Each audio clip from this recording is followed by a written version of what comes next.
এবং আজকে যে হরতাল আমরা দেখেছি বাংলাদেশ আওয়ামী লীগের প্রথম সর্বাত্মক সারা দেশব্যাপী যে হরতাল, এবং সে হরতালও কিন্তু যৌক্তিকভাবে জনগণ সে হরতালের সপক্ষে মতামত দিচ্ছে। কারণ জনগণ কিন্তু বাংলাদেশে মানুষের মানুষ 11 মাসে ইউনূসের শাসন, শোষণ এবং বাংলাদেশ যে বিপর্যস্ত ধ্বংসের দোরগোড়ায় সেটা দেখে ফেলেছে। কাজেই বাংলাদেশ জনগণের আপামর জনসাধারণের জন্য একটা বারুদ যথেষ্ট ছিল, এবং সেই বারুদটি হচ্ছে গোপালগঞ্জের মাধ্যমে ইউনূস সেনাবাহিনী এবং প্রশাসনকে নিয়ে যে নারকীয় অত্যাচার, তাণ্ডব, হত্যাযজ্ঞ চালিয়েছে, সেটিতে জনগণকে আরো বিশেষভাবে জনগণের ভেতর সেই বারুদ, সেই স্ফুলিঙ্গ জাগিয়ে দিয়েছে।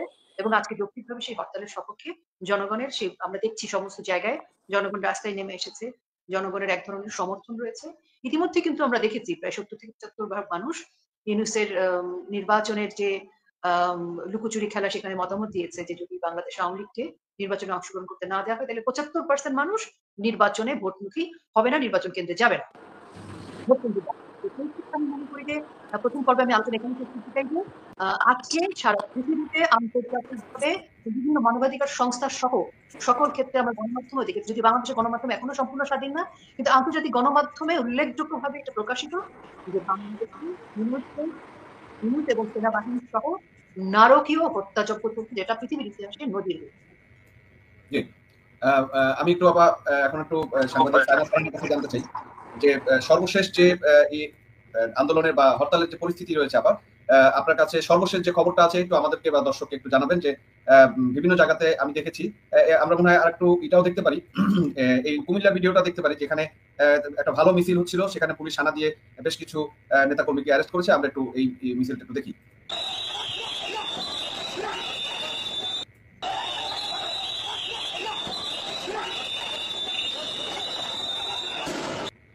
আমরা এখানে দেখলাম কুমিল্লাতে বেশ বড় একটা মিছিল ছিল, এবং সেখানে আপনার পুলিশ কিন্তু অতর্কিত হামলা করে সবার ছত্রভঙ্গ করেছে, এবং আমরা যেটা আশেপাশে পরিবেশ পরিস্থিতি দেখছি যে কোনো গাড়ি বা কোনো কিছু চলছে না সেখানে। তার মানে মোটামুটি সফল হরতাল কি এইবার আওয়ামী লীগ করছে? ধন্যবাদ আতার হালদার আপনাকে এবং আপনার দর্শকদের। সেটা হচ্ছে যে আপনি জানেন যে গোপালগঞ্জে এই গণহত্যার প্রতিবাদে আওয়ামী লীগ ডাকেনি হরতালটা ডেকেছে হচ্ছে আওয়ামী লীগের সহযোগী 4টা সংগঠন, যুবলীগ, স্বেচ্ছাসেবক লীগ, শ্রমিক লীগ এবং ছাত্রলীগ। এই 4টি সংগঠন যৌথ বিবৃতিতে তারা এই হরতালটা আহ্বান করেছে, এবং এই হরতাল পালনের জন্য সর্বাত্মক আহ্বান জানানো হয়েছে বাংলাদেশের মানুষের প্রতি। এবং আমরা দেখছি যে গতকাল রাত থেকে আমাদের বিভিন্ন মহাসড়কগুলোকে কিন্তু পিকেটিং করতে দেখা গেছে।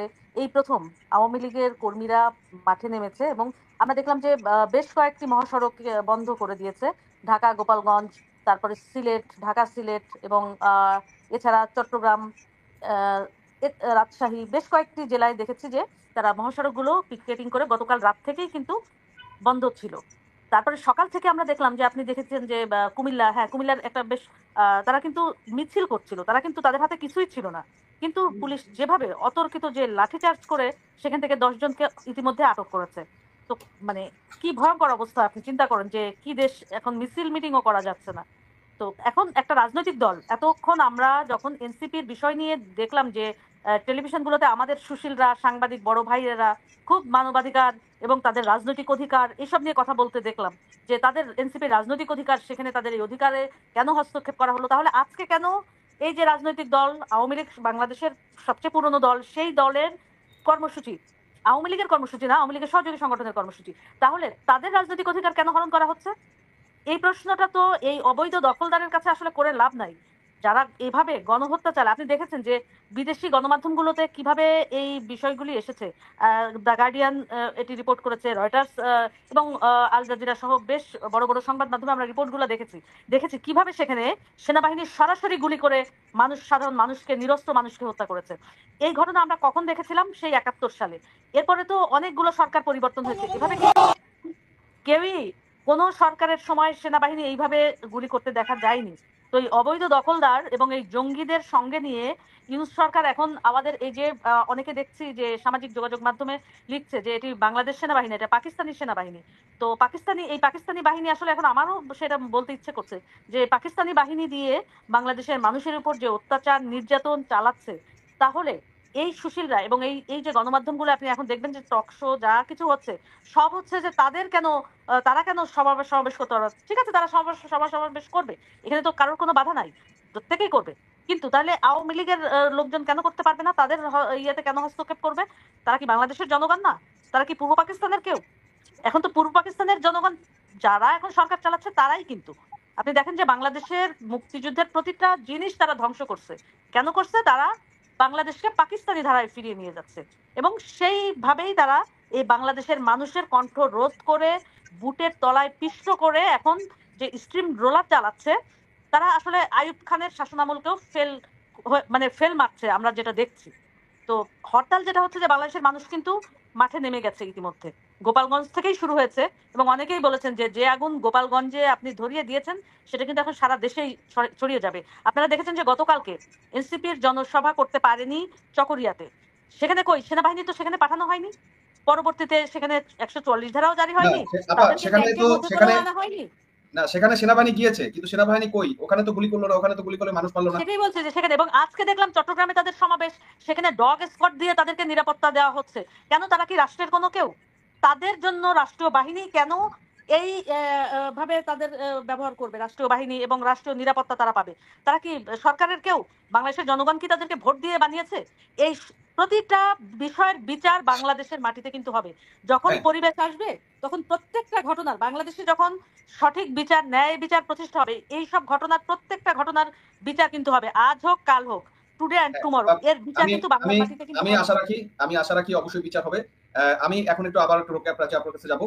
আমি জানতে চাইবো যে এই যে গতকালকে জামাতের একটা সমাবেশ হলো এবং সেখানে জামাতের আমির সে একটা পর্যায়ে অসুস্থ হয়ে পড়ে গেল এবং এটা নিয়ে ব্যাপক ট্রল এবং কথাবার্তা হচ্ছে। আমরা একটু ভিডিওটা একটু দেখি এখানে। করব আমরা কথা দিচ্ছি, বাংলাদেশ জামাত ইসলামী যদি আল্লাহ তাআলার মেহেরবানি এবং সরকার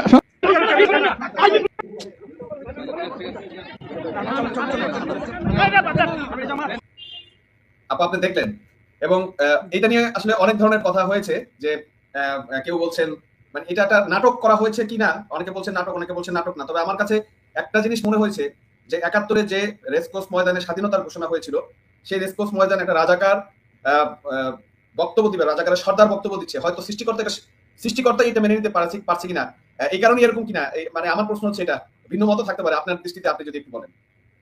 জি, আমার কথা হচ্ছে যে বাংলাদেশ জন্মের বিপক্ষে ছিলেন তারা, জামাতে ইসলামী, একদম প্রকাশিতভাবে। এবং জামাতে ইসলামী পাকিস্তানি পশ্চিম পাকিস্তানের ইয়াহিয়া খানের বাহিনী আসলে তাদের হয়ে কাজ করেছে এবং জামাত ইসলামের যে কর্মকাণ্ড ছিল মুক্তিযুদ্ধের বিপক্ষে, মুক্তিযোদ্ধাদের বিপক্ষে, সেটাও প্রমাণিত, নতুন করে বলার কিছু নেই। কিন্তু জামাত ইসলাম 1975 সালের পরবর্তী সময় যখন বঙ্গবন্ধুকে সপরিবারে হত্যা করা হয়, সেই সময়ের সরকার, সেই সময় তারা সর্বদলীয় গণতন্ত্র প্রতিষ্ঠার কথা বলে জামাত ইসলামীকে, যুদ্ধাপরাধী দলকে কিন্তু পুনর্বাসন করা হয়, ক্ষমতায়িত করা হয় এবং আজকে পর্যন্ত প্রশাসনের রঞ্চে রঞ্চে তারা। এবং ইউনূস এই পাকিস্তানের পরাজিত শত্রু, পরাজিত শক্তি জামাত ইসলামী সহ যাদেরকে নিয়ে যে অবৈধ অসাংবিধানিক সরকার গঠন, সেখানে আমরা সকলেই দেখছি যে সকল পরিকল্পনার পেছনে, সকল হত্যাযজ্ঞ, সকল মব সন্ত্রাসী, জঙ্গি, ইসলামী উগ্রবাদী যে সংগঠনগুলো মাথাচাড়া দিয়ে উঠেছে, এই সকল কিছুর পেছনে কিন্তু জামাত ইসলামী, আমরা বুঝতেই পারছি, দেখতেই পাচ্ছি। এবং সেখানে সরোয়ার্দী উদ্যানের মতো একটা ঐতিহাসিক জায়গায় দাঁড়িয়ে যখন বক্তব্য দিচ্ছেন তিনি, প্রথমে অনেকগুলো বিষয় আছে এই বক্তব্যে। দেখেন উনি উনি যে জায়গাটা করে গেছেন সেটা হচ্ছে আল্লাহর মেহেরবানিতে যদি, উনি যখন বলতে চাচ্ছিলেন যে আল্লাহর হুকুমে বা আল্লাহর রহমতে বা আল্লাহর মেহেরবানিতে যদি উনি ওনারা ক্ষমতা, এটা কিন্তু বলতে শেষ করতে পারেন নাই। আল্লাহ এটাকে মেনে নিতে পারেননি হয়তো।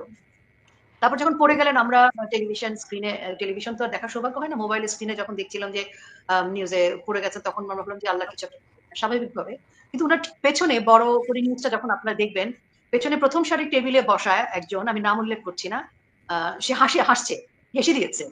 যখন হেসে দিয়েছে তখন স্বাভাবিকভাবেই কিন্তু প্রশ্ন এবং সন্দেহের উদ্রেক হয় যে তাহলে কি উনি অসুস্থ হয়ে পড়ে যাননি? যদি সত্যি তাই হয় তাহলে উনার মঞ্চে উনার দলের একজন হাসছে কেন? যাই হোক, অনেক প্রশ্ন আসছে। ঐতিহাসিক সরোয়ার্দী উদ্যান, 16ই ডিসেম্বর পাকিস্তানের পরাজিত শত্রুরা সেদিন আত্মসমর্পণ করেছিল। আপা, এই যে একজন দর্শক লিখেছে, আপনি দেখেন, অলৌকিক ঘটনা, কারণ কোন রাজাকারকে সরোয়ার্দী উদ্যানে সহ্য করতে পারেনি।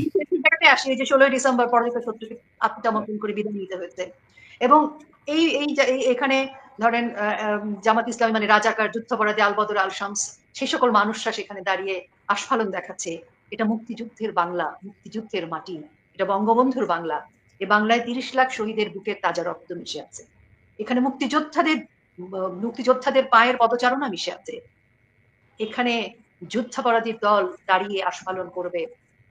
এটি পৃথিবীর মানে আমরা যদি বলি যে শক্তি সৃষ্টির কথা যদি বলি, ধর্মের কথা যদি বলি, আল্লাহর মেহেরবানির কথাটার পরে উনি পড়ে গেছেন।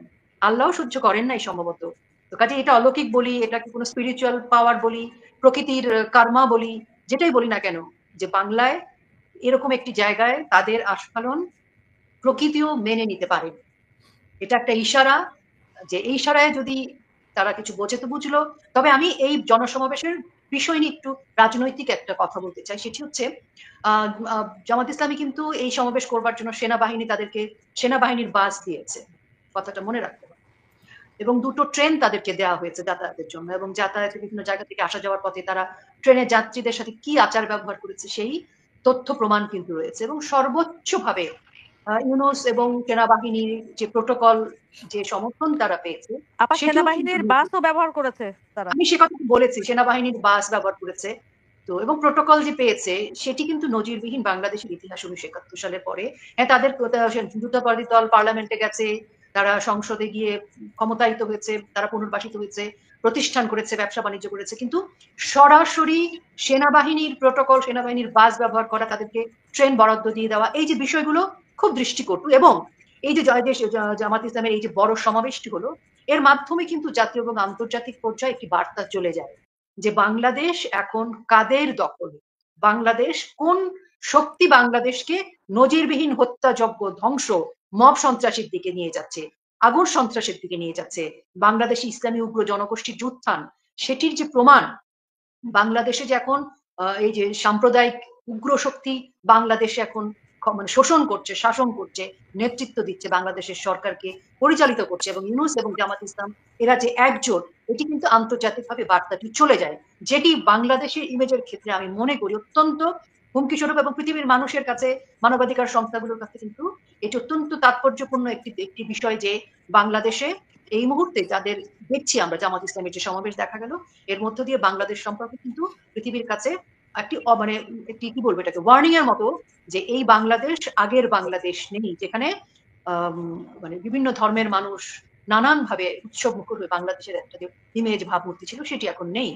কাজে এটা খুব উল্লেখযোগ্যভাবে আমাদের মনে রাখতে হবে যে জনগণের কাছে সেই ভয় গেছে, পৃথিবীর কাছে সেই ভয়ের বার্তা গেছে, এবং এটি বাংলাদেশের জন্য কোনো ভালো কিছু বয়ে আনবে না।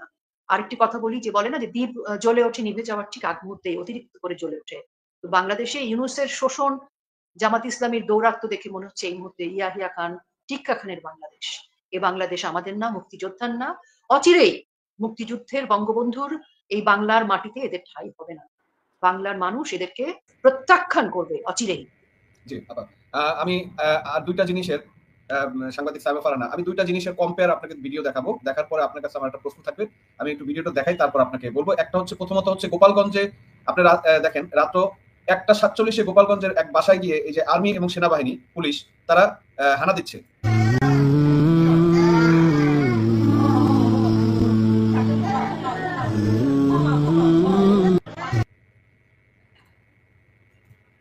আরেকটা ভিডিও হচ্ছে এইটা, এই চট্টগ্রামে হোটেল সৈকতে আমাদের বীর এনসিপি যারা ভয় পায় না, কিন্তু ভয় পায় না কখন, যখন আর্মি, পুলিশ, সোয়াত সবাই থাকে, তখন ভয় পায় না। আমরা সেইটা একটু দেখি যে তাদেরকে কিভাবে ভয় দূর করার জন্য আমাদের আইন শৃঙ্খলা বাহিনী কাজ করছে। পূর্বে এনসিপির যে গাড়ি বহরটি চট্টগ্রাম নতুন ব্রিজ হয়ে নিউ মার্কেট হয়ে চট্টগ্রামে প্রবেশ করলো, সেটি এখন নিউ মার্কেটের হোটেল সৈকতে কিন্তু তারা এসেছেন আমরা দেখতে পাচ্ছি। এবং হোটেল সৈকত ঘিরে এখানে নিরাপত্তা বেষ্টনী খুব জোরদার করা হয়েছে আমরা দেখতে পাচ্ছি। এখানে ডিবি যারা সদস্য রয়েছেন, সোয়াট টিম রয়েছেন, এবং কোতোয়ালি থানা পুলিশ, র্যাবের যারা সদস্য রয়েছেন, তারা সবাই এখানে কিন্তু হোটেল সৈকতের গেটের বাইরে এই মুহূর্তে উপস্থিত আছেন। এবং যারা এনসিপি নেতৃত্ব রয়েছেন তারা সবাই কিছুক্ষণ পূর্বেই কিন্তু মাত্র হোটেল সৈকতের ভিতর প্রবেশ করলেন। দেখতে পাচ্ছি আমরা পুলিশের যে ডিবির গাড়ি রয়েছে এবং এর পাশাপাশি র্যাবের যারা সদস্যরা রয়েছেন, সোয়াট টিম যারা রয়েছেন, তারা সহ চট্টগ্রাম মেট্রোপলিটন পুলিশের যারা সদস্য রয়েছেন, তারা সহ সবাই এই মুহূর্তে এখানে উপস্থিত আছেন এবং হোটেল সৈকতে কিন্তু তারা অবস্থান করছেন। আগামীকাল চট্টগ্রামের যেই তাদের কার্যক্রম, সেই কার্যক্রমকে ঘিরে এই মুহূর্তে হোটেল সৈকতের বাইরে আমরা উপস্থিত আছি। যারা হোটেল সৈকতের ভিতরে আছেন তারাও কিন্তু বাইরে আসতে পারছেন না। এই মুহূর্তে যে নিরাপত্তা বেষ্টনীর চাদরে কিন্তু আবার দেখলেন দুইটা জায়গার এই জিনিস আমি আপনাকে দেখালাম। একটা হচ্ছে গোপালগঞ্জে রাত 1:30-2টার সময়ও সেনাবাহিনী, পুলিশ হানা দিয়ে মানুষকে গ্রেপ্তার করার চেষ্টা চালাচ্ছে। আরেকটা দিকে হচ্ছে এই জাতীয় ক্রিমিনাল পার্টির, নাপা পার্টির বা শিশু পার্টির যে নেতা, তাদেরকে প্রোটেকশন দেওয়ার জন্য ইভেন হোটেল সৈকতের মতো এত বড় একটা হোটেলে মোটেলে সেখানে কাউকে ভিতরে ঢুকতে দিচ্ছে না, বের হতে দিচ্ছে না। তাহলে অন্যান্য গেস্টও তো সেখানে আছে। তাদেরকে এইভাবে হেয় করে, তাদেরকে এইভাবে অসুবিধায় ফেলে দিয়ে, এই যে দেখেন আপনি, তাদেরকে নিরাপত্তার জন্য পুলিশ, র্যাব, সোয়াত টিম পর্যন্ত এখানে দেওয়া হচ্ছে, মানে এর মাধ্যমে এই মব সন্ত্রাসী এনসিপি কি সরকার ডাইরেক্ট মানে সরকারি পৃষ্ঠপোষকতা দিয়ে এই দেশকে আসলে কোথায় নিয়ে যেতে চাচ্ছে? দেখুন, বাংলাদেশ, আপনি প্রথম যে ভিডিওটি দেখালেন গোপালগঞ্জের, তো গোপালগঞ্জে কি আসলে কোনো যুদ্ধ হচ্ছে, যুদ্ধ পরিস্থিতি? আপনার কি মনে আছে যে ডক্টর ইউনূস যখন দায়িত্ব নিয়েই সাংবাদিকদের কি বললেন? আজকে আজকে বাংলাদেশের সকালে যুদ্ধ আপা, পরিস্থিতি এবং গাজা পরিস্থিতি। তো উনারা তো আজকে আমি আসলে ঘন্টাখানেক আগে আপনি আরিফ জাবেতিকের একটা ভিডিও দেখছিলাম, এবং সে গোপালগঞ্জকে বলেছে অনেকটা গাজার মতো, এবং যেখানে আপনার ইউনুস আরিফ এবং জেবতিক ওয়াকারকে, ভাই বোধহয়, আরিফ জেবতিক ভাইয়ের একটা আরিফ ভিডিও জেবতিক, হ্যাঁ আরিফ জেবতিক, এবং ওয়াকার এবং ইউনুসকে সেই ইসরায়েলের প্রধানমন্ত্রী নেতানিয়াহু এবং ইয়ের মতো বলছে। মানে আসলে কি গোপালগঞ্জ একটা গাজার মতো, বাংলাদেশের গাজা? না, আপনাকে ওটাই আমি মনে করিয়ে দিচ্ছি যে আজ থেকে 1 বছর আগে, 1 বছর না 11 মাস আগে যখন ইউনূস দায়িত্ব নিলেন, দায়িত্ব নেওয়ার পরে মানে এই অবৈধ দখলদার জঙ্গি সম্রাট, কিশোর গ্যাংদের সম্রাট এই ইউনূস, উনি দায়িত্ব নেওয়ার পরে বিদেশি সাংবাদিকদের কি বললেন যে বাংলাদেশের অবস্থা গাজা পরিস্থিতি, যুদ্ধ পরিস্থিতি এখানে। উনি কিন্তু তখন থেকে এইরকম একটা পরিস্থিতি করার জন্যই দিন দিন এভাবেই চেষ্টা করে গেছেন যে বাংলাদেশকে একটা যুদ্ধ পরিস্থিতির মধ্যে উনি রাখবেন, এবং উনি ওনার কথা রেখেছেন। এদিক দিয়ে আমি বলবো যে বাংলাদেশকে গাজা পরিস্থিতি বানিয়েই ফেলেছেন। এবং গোপালগঞ্জে দেখেন আপনি, ওই দিন তারা কি করেছে, তারা ইট পাটকেল নিক্ষেপ করেছে। তা ইট পাটকেল নিক্ষেপের বিপরীতে আপনি কি গুলি চালাবেন? আপনি গুলি চালিয়েছেন, এতগুলো মানুষ হত্যা করেছেন, তারপরে কি করছেন? দিনের পর দিন সেখানে কারফিউ জারি করে বাড়ি বাড়ি যে তল্লাশি চালিয়ে আপনি কি করছেন? আপনি মানুষের মানবাধিকার লঙ্ঘন করছেন। তো এখন কি কারণ মানবাধিকার লঙ্ঘন হচ্ছে না? আমাদের সুশীল, আমাদের কুশীল যারা ছিলেন, তারা এতদিন এর মানবাধিকার লঙ্ঘন হচ্ছে, তার হচ্ছে। তো এই বিষয়গুলি যদি মানে তাদের তখন মানবাধিকার লঙ্ঘন হয়ে থাকে, তাহলে এখন কি কারণ মানবাধিকার লঙ্ঘন হচ্ছে না? তারা কেন এখন এই বিষয়গুলিকে মানে নিয়ে কোনো কথা বলছে না? তার মানে কি বোঝা যাচ্ছে যে তারা যে ম্যাটিকুলাসলি এই পর্যায়ে বাংলাদেশকে নিয়ে আসবে, সেটাই এখন বাংলাদেশের মানুষ আসলে বিশ্বাস করছে। এবং এখন দেখছেন যে অনেকেই তাদের আগের ভুল বুঝতে পারছে, যে এটা যে একটা গভীর ষড়যন্ত্র ছিল, চক্রান্ত ছিল, সেটা কিন্তু তারা এখন বুঝতে পারছে। এবং সে বুঝতে পারার কারণেই কিন্তু এখন তাদের কাছ থেকে অনেক মানুষ কিন্তু ইতিমধ্যে সরে এসেছে।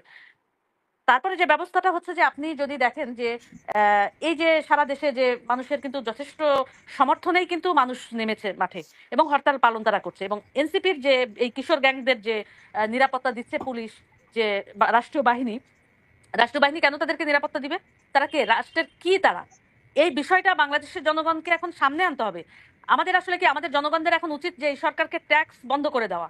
আমরা ট্যাক্স দিব, আমাদের ট্যাক্সের পয়সায় তারা এই কিশোর গ্যাং লালন পালন করবে, এটা তো হতে পারে না। আমাদের ট্যাক্সের টাকায় কেন এই কিশোর গ্যাং লালন পালন করবে? আমরা তো এই কিশোর গ্যাংকে লালন পালন করার জন্য ট্যাক্স দেই না, আমরা দিই রাষ্ট্রকে রাষ্ট্রীয় কার্য সম্পাদন করার জন্য। তো রাষ্ট্রের যারা নির্বাচিত ব্যক্তি বা প্রতিষ্ঠান যারা, তাদেরকে দিবে। কিন্তু এদেরকে কেন দিবে? এদেরকে কেন রাষ্ট্রীয় বাহিনী দিয়ে এদেরকে নিরাপত্তা দিবে?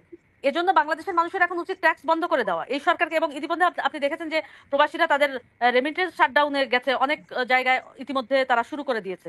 এবং আমি বলবো বাংলাদেশের মানুষকেও উচিত এই সরকারকে ট্যাক্স দেওয়া বন্ধ করা। কারণ সেটা না করলে এই কিশোর গ্যাংদের তারা পুনর্বাসিত করে বাংলাদেশকে একেবারে ধ্বংসের, আফগানিস্তানের পর্যায়ে নিয়ে আসবে।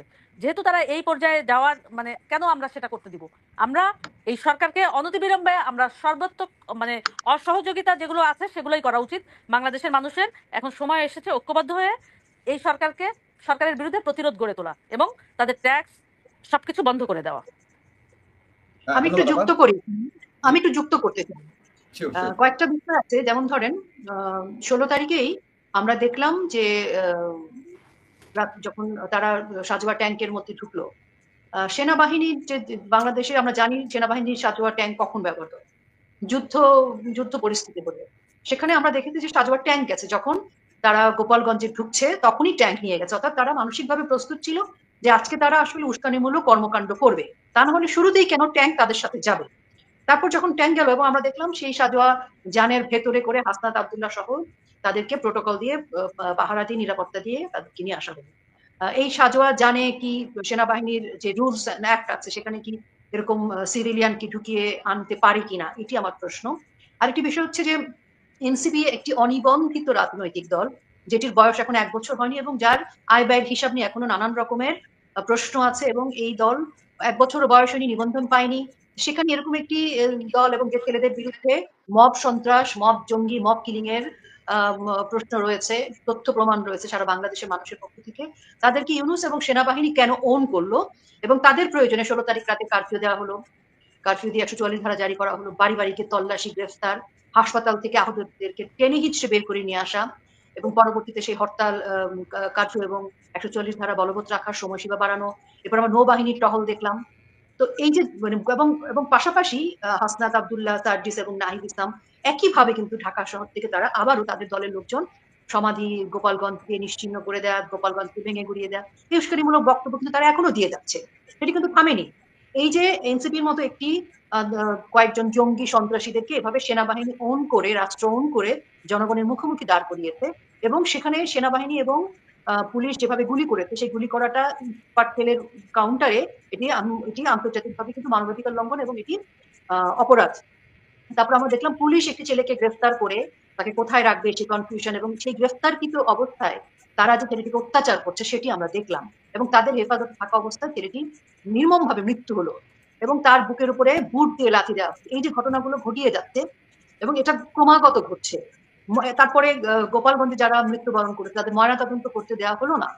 দ্রুত গতিতে তাদের লাশ দাফন করার জন্য সেনাবাহিনী, পুলিশের পক্ষ থেকে জোর ছিল। তারা প্রত্যেকটা পরিবারকে ধমক দিয়ে অত্যন্ত মানে আইনগতভাবে তাদেরকে গ্রেফতার করা হবে এরকম হুমকি ধামকি দিয়ে কিন্তু দ্রুত দাফন করতে নির্দেশ দিল। কেন ময়নাতদন্ত কেন হবে না? কারণ ওদের মৃত্যু তো স্বাভাবিক নয়। এই যে ঘটনাগুলো, এগুলো কিন্তু আমি মনে করি যে আমাদের আন্তর্জাতিক পরিমণ্ডল এবং জাতীয় পরিমণ্ডল এগুলো কিন্তু নোটিস করা হচ্ছে, সব জায়গায় এগুলো বিষয়ে আলোচনা হচ্ছে এবং এগুলো বিচারের অধীনে আসবে। যারা এই কাজগুলো করেছে উস্কানিমূলকভাবে জনগণের সাথে এক ধরনের যুদ্ধ পরিস্থিতি তৈরি করতে। এবং আমি আপনাকে একটু থামাতে চাই কারণ কিছু জিনিস আমি একটু দেখাতে চাই, তাহলে আপনার বলতে আরো সুবিধা হবে। মানে আরেকটা ঘটনা আছে এই গোপালগঞ্জের ঘটনার ব্যাপারে, সেটা একটু আমি দেখে আসতে চাই। আপনি প্রথম এই ভিডিওটা একটু দেখবো, আপনি খেয়াল করবেন এখানে লাল গেঞ্জি পরা একজন আছে, তারপর আমি একটা আরেকটা ভিডিওতে যাবো। কিছুক্ষণ আগেই এনসিপির সমাবেশ শেষ হয়েছে। এনসিপির আহ্বায়ক দেখা যাচ্ছে।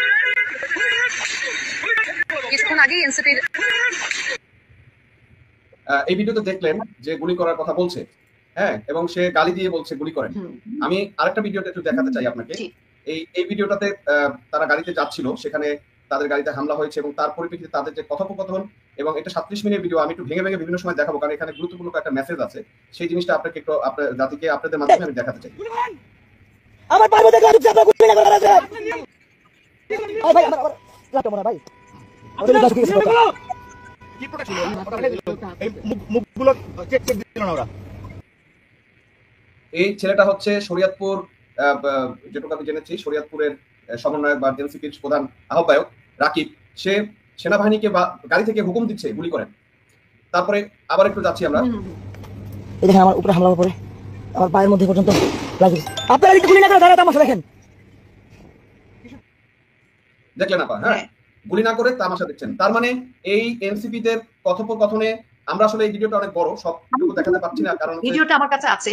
আমি বলি আপনাকে, আমরা দেখলাম যে তারা প্রস্তুত হয়ে গিয়েছিল, তাদের সাথে প্রচুর সন্ত্রাসী জঙ্গি গেছে যারা ওখানে কিন্তু অংশগ্রহণ করেছে পুলিশের সাথে, আর্মির সাথে, এবং যারা ওখানে ডিকটেট করেছে, ডমিনেট করেছে সেখানকার জনগণের উপরে যাতে গুলি করে এবং তারা যেন জনগণের উপরে হামলা করে, সেই ডিকটেটটা তারা ডিকটেট করেছে এবং বারবার কিন্তু খুব অকথ্য গালাগালি করে বারবার কিন্তু গুলি করবার জন্য, আঘাত করবার জন্য তাদেরকে প্রভোগ করছিল সেই ছেলেগুলো। আরেকটা বড় উল্লেখযোগ্য বিষয় আপনি দেখেন, ঢাকায় বসে দুজন উপদেষ্টা, একটা মানে পুলিশ হেডকোয়ার্টারে বসে 3 জন উপদেষ্টা পুলিশ হেডকোয়ার্টারে বসে তারা মনিটর করছিলেন। কারণ কি? কারণ তারা মনিটরে ভিডিও ফুটেজে প্রত্যেকটি ছেলেকে আইডেন্টিফাই করছিল এবং তাদেরকে হামলা মামলা করবার জন্য নির্দেশ দিচ্ছিল এবং সেখান থেকে ভিডিও ফুটেজ দেখে দেখে ওখানকার প্রশাসনকে নির্দেশ দিচ্ছিল সেই ছেলেগুলোকে গ্রেফতার করতে, তাদের উপরে হামলা করতে। এবং আমরা এরকমও কিন্তু শুনেছি গোপালগঞ্জের ছাত্রলীগের সাধারণ সম্পাদক এবং ওখানকার যে সভাপতি তাদেরকে অ্যারেস্ট করে নিয়ে যাওয়া, তাদেরকে আমরা এরকমও শুনেছি যে ক্রস ফায়ারে। আরেকটা ভয়ঙ্কর কথা, যে কথাটা একটু আমি শোনাই। সেখানে ওই যে লাল গেঞ্জি পরা যাকে দেখলেন সে এখানে পাশে ছিল, আমি পুরো ভিডিওটা দেখেছি, এবং সেখানে সে বারবার ঢাকায় ফোন দিয়ে তানভীর নামে একজনকে বলছে 80টা AK-47 রেডি করতে। আমি একটু ভিডিওটা একটু দর্শকের উদ্দেশ্যে আবার একটু প্লে করি এই জায়গাটাতে। কোনো আওয়ামী লীগ স্পেশাল লাগবে না, সব হ্যান্ড করে দিতে হবে। অস্ত্র AK-47 80 রেডি রাখতে। চিরজন্ত মিনিট পরে পেয়েছি বন্ধু টেনশন করো না আমাদের সমস্যা নাই আমি টাকা সে গোপালগঞ্জে কারবো না কোনো আওয়ামী লীগের স্পন্সর লাগবে না সব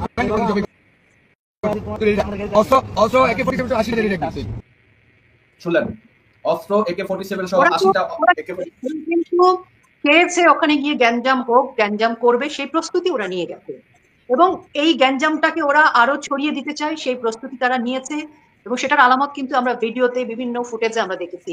এটা কিন্তু এখন আর কোনো রকমের কোনো ধামাচাপা দেওয়ার কোনো সুযোগ নেই যে এনসিপি প্রশাসনকে সাথে নিয়ে তাহলে বাংলাদেশ আপা প্রশাসনের কি উচিত না এই ভিডিওর পরে আপা একটা প্রশ্ন, প্রশাসনের কি উচিত না এই ভিডিওর পরে অবশ্যই এদেরকে অ্যারেস্ট করে এবং এই অস্ত্র কোথায় আছে এটা খুঁজে বের করা? দেখেন আপনার কথাটা যৌক্তিক, প্রশাসনের উচিত অনেক কিছু, কিন্তু যে প্রশাসন তাদের হাতে বন্দী তাদের সাথে প্রশাসন সম্পৃক্ত। কাজী আলম তো শুরু থেকেই বলছে যে 5 তারিখ আন্দোলন সফল না হলে সশস্ত্র সংগ্রামে যাবে এবং সশস্ত্র সংগ্রামে তারা যেতে পারে, যাওয়া উচিত, এটার হুমকি তো আমরা শুনছি। এবং গোপালগঞ্জে তারা যা করবে সেই তাণ্ডবের যে পোস্ট তারা প্রকাশ্যে দিয়েছে এগুলো তো কোনোটা গোপনে নয়, তারা গোপালগঞ্জে যাওয়ার আগে সবকিছু প্রকাশ্যে ঘোষণা দিয়ে গেছে। তো প্রশাসন বাংলাদেশের রাষ্ট্র যদি চাইতো তাদেরকে থামাবে তাহলে তো যাওয়ার আগেই এটাকে বন্ধ করতে পারতো, কারণ যেখানে প্রকাশিত যে তারা গ্যাঞ্জাম করতে চায়, তারা সেখানে সমাধি গুড়িয়ে দিতে চায়, গোপালগঞ্জকে ভেঙে দিতে চায়, এই যে তারা কোনো কিছু লুকিয়ে করেনি, তাহলে তাদের গোপালগঞ্জে যারা সারা দেশে আর গোপালগঞ্জ হচ্ছে মার্চ টু গোপালগঞ্জ, অর্থাৎ তারা গোপালগঞ্জে যা করতে চেয়েছে করেছে, এটা কিন্তু প্রকাশ্য। কাজী ইউনূস রাষ্ট্র তারা কিন্তু এই এনসিপির যে কার্যকলাপ, তাদের যে ইচ্ছা, তাদের যে তাণ্ডবের যে পরিকল্পনা, এটা কিন্তু তারা জানে এবং এটাকে সমর্থন দিয়েছে, কারণ সমর্থন না দিলে আগে এটাকে বাধা দেওয়া হতো এবং সমর্থন করবার কারণেই তাদের সাথে বিজেপি, পুলিশ, আর্মি এভাবে প্রোটোকল দিয়ে এভাবে এত আয়োজন করে কিন্তু তাদেরকে পাঠানো।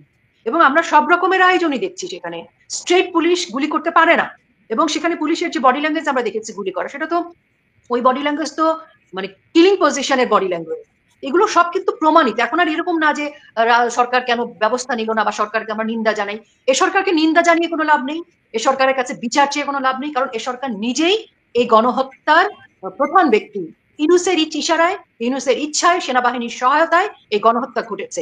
এই গণহত্যা ঘটবার ক্ষেত্রে যে ব্যক্তি সামনে ছিল, যে সংস্থা বা যে সংগঠন, সেটা হচ্ছে এনসিপির জঙ্গি সন্ত্রাসীরা। এদেরকে দিয়ে এবং এই মব সন্ত্রাসীকে সেনাবাহিনী এবং ইউনূস ওন করলো, রাষ্ট্র এদেরকে ওন করছে, এরা এখন সরকার পার্টির গুন্ডা বাহিনী বা জঙ্গি বাহিনী হিসেবে আন্তর্জাতিকভাবে পরিচিতি লাভ করেছে। আবার আমি একটু সাংবাদিক সানা ফারহানের কাছে আরেকটা প্রশ্ন একটু রাখতে চাই, সেটা হচ্ছে এই যে তাদের যে উদ্ধতপূর্ণ আচরণ এবং গাড়ির ভিতরে আপনি যে অস্ত্র রাখার বিষয়টা দেখলেন, এটা নিয়ে আসলে সমাজের প্রতিক্রিয়া বা রাষ্ট্রের প্রতিক্রিয়াটা কি হবে বা হওয়া উচিত আপনি মনে করেন? এটা একটা প্রশ্ন। দ্বিতীয় প্রশ্ন হচ্ছে, গোপালগঞ্জে বাধা দিয়েছে পুলিশ এবং আর্মি, সরাসরি গুলি করে মানুষকে মেরেছে। আমরা এখন পর্যন্ত নির্ভরযোগ্য যেটা আপনার বাংলাদেশের মাধ্যম মিডিয়াতে বলেছে 5 জন, এবং আমরা কিন্তু অসমর্থিত যে সূত্রগুলোতে কিন্তু আমরা শুনেছি কোথাও 11 জন, কোথাও 19 জন। তো সেইটার কোনো নির্দিষ্ট হিসাব আপনার কাছে কি মানে তথ্য আছে কিনা সেটা একটু বলবেন। এবং সেখানে বাধা দেওয়ার কারণে বিএনপির নেতা ফখরুল বলেছে যে আওয়ামী লীগ বা আওয়ামী লীগের যে কাজ সন্ত্রাসী কর্মকাণ্ড, সেটা নিন্দা জানিয়েছে। তাহলে চকরিয়াতে যে বাধা দেওয়া হলো সেটা সম্পর্কে মির্জা ফখরুল আসলে এখনো কোনো বিবৃতি দেননি। এটা নিয়ে ওনারা কি পক্ষে বলবেন না বিপক্ষে বলবেন, বা এখন তারা কি বলবেন? আসলে এই যে ঘটনাগুলো আপনাকে বুঝতে হবে, রক্ষক এখন ভক্ষক।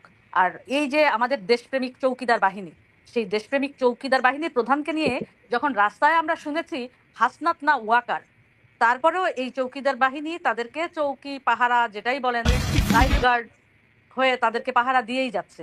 তো এইসব এদের বিরুদ্ধে আসলে কিছু বলে তো আসলে কোনো লাভও নাই। আর সমাজ, আপনি বলছেন সমাজ বলতে কি কিছু আছে এখন? সমাজ কখন, মানে একটা সভ্য সমাজ, আপনি দেখেছেন তাদের স্লোগানের ভাষা, একটা ইউনিভার্সিটি বুয়েটের মতো জায়গায় তারা কি ধরনের ভাষা দিয়ে স্লোগান দিচ্ছে এবং মিছিল করছে। তো এদের কাছে আসলে এই অসভ্য বর্বর জঙ্গির কাছ থেকে আসলে আমরা তো বিচার, আমি অন্তত চাই না। আমি বাংলাদেশের একজন নাগরিক, আমি কিন্তু আসলে এদের কাছে বিচার চাই না। আর আপনি যে দলটির কথা বললেন, এই যে বিএনপি, এই দলটা আসলে কি কোনো রাজনৈতিক দল? আপনাকে বুঝতে হবে, এতদিন তারা মুক্তিযুদ্ধকে শুধু মানে অভিযোগ করতো যে আওয়ামী লীগ মুক্তিযুদ্ধকে ব্যবসা হিসেবে নিয়েছে, তো তারা তো সবচেয়ে বেশি ব্যবসা মুক্তিযুদ্ধকে নিয়ে করেছে। আজকে তাদের অবস্থানটা কি আপনি একটু দেখেন তো। এতদিন তারা মুক্তিযুদ্ধ করে গলা ফাটিয়ে ফেলতো, মুখে ফেনা তুলে ফেলতো। এখন আজকে তাদের মুক্তিযুদ্ধ নিয়ে তাদের অবস্থান কি বলেন তো? এই যে এত কিছু ঘটে গেল দেশে, মুক্তিযুদ্ধকে পুরা মানে মুছেই ফেলে দিয়েছে, তো সেই জায়গায় তাদের ভূমিকাটা কি? এই বিএনপির ভূমিকাটা কি? মুক্তিযুদ্ধ নিয়ে তাদের কোনো অবস্থান আছে? তারা আবার এই 24-এর আন্দোলনের তারা আবার মানে এটার বেনিফিশিয়ারি এবং তারা এটার কৃতিত্ব দাবি করছে। তাহলে আপনি যদি 24-এর কৃতিত্ব দাবি করেন তাহলে আপনি মুক্তিযুদ্ধকে কিভাবে আবার মানে ওন করেন? আপনার এই দ্বিমুখিতা বা এই যে মানে সবকিছু আসলে এটা একটা মানে কি বলবো যে গঠনের পরের থেকেই তো আসলে ক্ষমতার বেনিফিশিয়ারি দল। এরা তো আসলে মানে এরা আসলে কোনো রাজনৈতিক দল বলে আমি আসলে এদেরকে মনে করি না। এটা একটা ক্লাব। এই ক্লাব যখন এটা এন্টি আওয়ামী লীগ একটা মানে প্ল্যাটফর্ম, এটা আসলে এইভাবেই এরা ব্যবহার করে। এরা যদি সত্যিকারের রাজনৈতিক দল হতো এবং তাদের নেতা যে মুক্তিযোদ্ধা করে তারা গলা ফাটায়, তাহলে তো তারা মুক্তিযুদ্ধের পক্ষেই অবস্থান নিত এবং তাদেরই সবচেয়ে ভালো সময় থাকার কথা ছিল, যেহেতু আওয়ামী লীগ ফিল্ডে ছিল না। তারাই তো এটাকে মানে মুক্তিযুদ্ধের সম্পূর্ণ ইয়েটা দাবিদার তারাই হইতো এবং তারা তো সেভাবে তারা বাংলাদেশকে মানে একটা পরিচালনা করতে পারতো, মানে একটা রাজনৈতিক দল হিসেবে স্টার্ন নিয়ে মাঠে থাকতে পারতো। তারা কি সেটা আছে? আপনি একটু বলেন তো। এই দল নিয়ে আসলে কথা বলে কোনো লাভ নাই। যাদের কোনো মানে নেতাদের এই অবস্থা, কর্মীরা এখন তো মানে টেম্পু স্ট্যান্ড, টয়লেট এগুলা নিয়ে তারা ব্যস্ত। তারা সব সময় আপনি দেখেন 2001 থেকে 2005-এর সময় তাদের কর্মকাণ্ড দেখেন, এরপরে 91 থেকে 96 তাদের কর্মকাণ্ড দেখেন। আর তার আগে তাদের যে নেতা যিনি এই দল গঠন করেছিলেন তিনি কি করেছিলেন? একই সাথে রাষ্ট্রপতি এবং একই সাথে সেনাপ্রধান দুটোই তিনি হয়েছিলেন। তো মানে যাদের জন্মই অবৈধ, তো এই অবৈধ দল আর এই এখন অবৈধ ইউনুস এ তো মিলেমিশে আসলে একাকার। আপনি আরেকটা জিনিস আপনি বলেন যে এই যে মৃত্যু নিয়ে আপনি বললেন, আপনি দেখেছেন যে গতকাল দ্য গার্ডিয়ান একটি নিউজ করেছে, তাছাড়া রয়টার্স নিউজ করেছে, আন্তর্জাতিক সংগঠন জাতিসংঘকে চিঠি লিখেছে, সেখানে তারা দেখিয়েছে 21 জনের মৃত্যুর তথ্য প্রমাণ দিয়ে তারা জাতিসংঘকে চিঠি লিখেছে। তো সেখানে তো দেখা যাচ্ছে যে সেটা ছিল আরো 3 দিন আগের কথা। তো 3 দিন আগে যখন তারপরেও কিন্তু অনেক মৃত্যুর ঘটনা ঘটেছে এবং আমরা দেখেছি হেলিকপ্টারে করে মৃতদেহ ঢাকায় আনা হয়েছে। এবং আরো কিছু খবর আমরা দেখেছি যে ওখানে যে নৌবাহিনীর যে কোস্ট গার্ড তাদের মাধ্যমেও অনেক মৃতদেহ ওখান থেকে সরিয়ে ফেলা হয়েছে। এসব খবরগুলো কিন্তু ওখানকার জনগণের সাথে কথা বলে জানা গেছে যে এজন্যই ওখানে মানে হেলিকপ্টারে করে নিলে বেশি মানুষের চোখে পড়ছে, এই কারণে কিন্তু তারা মানে নদীপথে ওইভাবে আনার চেষ্টা কিন্তু তারা করছে। এই জিনিসগুলা কিন্তু ওখানকার মানুষরাই কিন্তু বলছে যে প্রথম রাতেই কিন্তু 10 জনকে হত্যা করেছে, বাড়ি থেকে তুলে নিয়ে যায় সরাসরি গুলি করে হত্যা করেছে। সেসব খবরগুলো কিন্তু অনেকভাবেই সামাজিক যোগাযোগ মাধ্যমেও এসেছে, কিন্তু আমাদের জাতীয় কোনো মাধ্যমে এসব খবর কোনো কিছুই নাই। দেখেন মনে হচ্ছে যে বাংলাদেশে কোনো কিছুই ঘটেনি, যে এইভাবে যে আর্মি বুট দিয়ে। আমি এই যে ইয়ে নিউজের একটা ফার্স্ট পোস্টের একটা নিউজের আমি ভিডিও কন্টেন্ট দেখাই আপনাদেরকে, মানে এখানে কিন্তু একদম সঠিকভাবে তুলে নিয়ে আসছে। In Bangladesh, deadly clashes have broken out, this time in Gopalganj, which is the hometown of Bangladesh's founding father, Sheikh Mujibur Rahman. And this is how it started. A political party called the NCP announced a march. This is a party born out of last year's protests, the protests that led to the ouster of Prime Minister Sheikh Hasina. It's been almost 1 year since she fled the country. So when this party announced a march, Hasina's loyalists thought that it was a ploy to desecrate Sheikh Mujib's mausoleum. So they took to the streets. Security forces were called in and soon it turned into a riot. 4 people have been killed, 14 have been arrested. The Yunus government has promised an investigation, but the clashes show how Bangladesh remains in a flux almost a year after Sheikh Hasina's ouster. Our next report tells you more. A student-led procession wound its way through the sweltering streets of Gopalganj. It's the ancestral home of Sheikh Mujibur Rahman, the founding father of Bangladesh. The rally was organized by the National Citizen Party.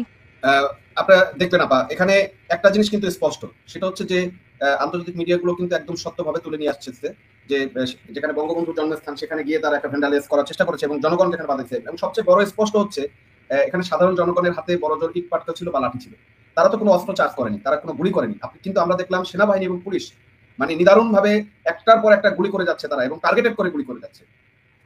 হ্যাঁ, তারা তো ওই control রুমে বসে তারা target করে করে ওখান থেকে মানে নির্দেশ দেওয়া হয়েছে, আর এখানে সেনাবাহিনী তাকেই টার্গেট করে কিন্তু গুলি চালিয়েছে। আপনি দেখেছেন রিক্সা চালক মারা গেছে, ভ্যান চালক মারা গেছে। তারা তো ভ্যান নিয়ে আসলে ওদিক দিয়ে যাচ্ছিল, সাধারণ মানুষ, তাদের হাতে কি AK-47 ছিল না মানে অন্য কিছু ছিল?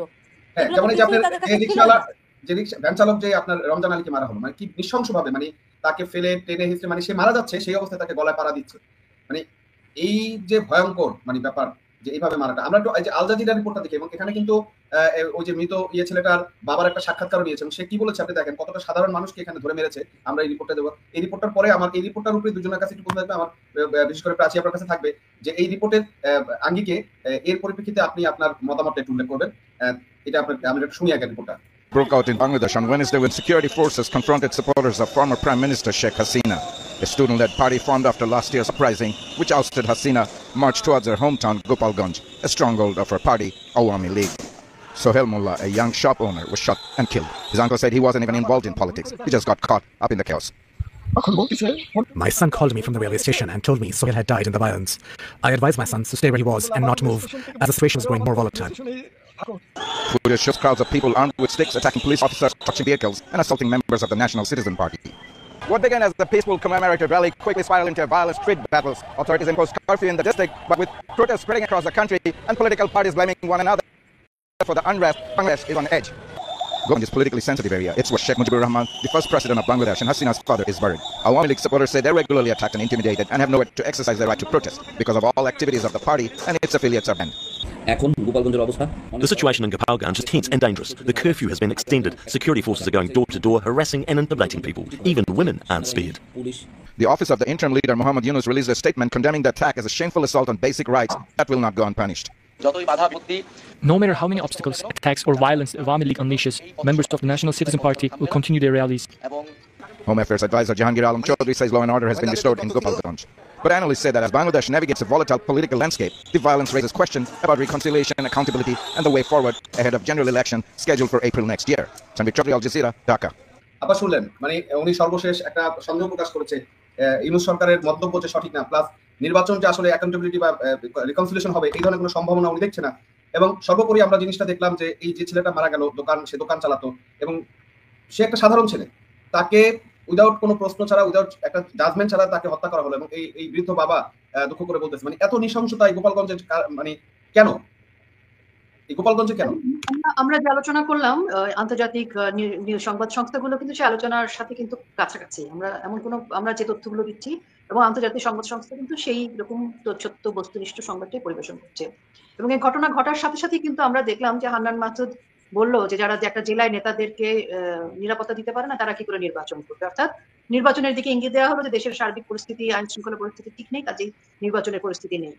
এটি একটি। আরেকটি হচ্ছে যে ইউনূস এবং তার স্বরাষ্ট্র উপদেষ্টা যে কথাটি বললো, এগুলো কোনোটাই তো সত্য নয়। আমরা তো আসলে সবার ফুটেজ কে কোথায় কি অ্যাক্টিভিটি করতে, সেই ফুটেজ গুলো কিন্তু জনসমক্ষে আছে। তো সেখান থেকে আমার মনে হয় যে আমাদের আর নতুন করে কনক্লুশনের কিছু নেই। কনক্লুশন খুব স্পষ্ট। জুলাইতে 2024-এর 16 তারিখে যে স্লোগান দিয়েছিল তুমি কে আমি কে রাজাকার রাজাকার, 16ই জুলাই 2025-এ সেই স্লোগান হয়েছে তুমি কে আমি কে রাজা জঙ্গি জঙ্গি। অর্থাৎ এর মধ্যে দিয়ে কিন্তু পুরো এক বছর এবং তাদের যে মেটিকুলাসলি যে চক্রান্ত। আরো একটা স্লোগান আছে, মানে তোমার বাবা আমার বাবা রাজাকার রাজাকার, সেটাও তো আছে, বাবাও রাজাকার পরিচয় হয়ে গেছে। তার মানে পুরো জিনিসটা কিন্তু এখন জাতির কাছে সুস্পষ্ট যে জুলাইয়ে আমরা দেখেছি ঘটনা ঘটেছে, কিন্তু মেটিকুলাসলি যে চক্রান্ত সেটি দীর্ঘ সময় ধরে যারা করছিল তাদের অবস্থান, রাজনৈতিক দর্শন এবং তারা কাদের সাথে সংযুক্ত, এখানে জঙ্গি সন্ত্রাসী বিদেশি রাষ্ট্রের সহায়তা, পাকিস্তানের সহায়তা এবং বাংলাদেশে যে জঙ্গি সংগঠনগুলো আছে সবাই মিলে আসলে একটা টিম হয়েছে। এবং সেই টিম বাংলাদেশ থেকে ডক্টর ইউনূসের মুখে যে কথাটি আমরা শুনেছিলাম, আওয়ামী লীগকে নিশ্চিহ্ন করে দেওয়া হবে, 71-কে রিসেট বাটন দেওয়া হবে, আমরা কিন্তু সেটি দেখলাম যে 1971-কে রিসেট বাটন করার চেষ্টা, বঙ্গবন্ধুকে নিশ্চিহ্ন করা, আওয়ামী লীগকে নিশ্চিহ্ন করা।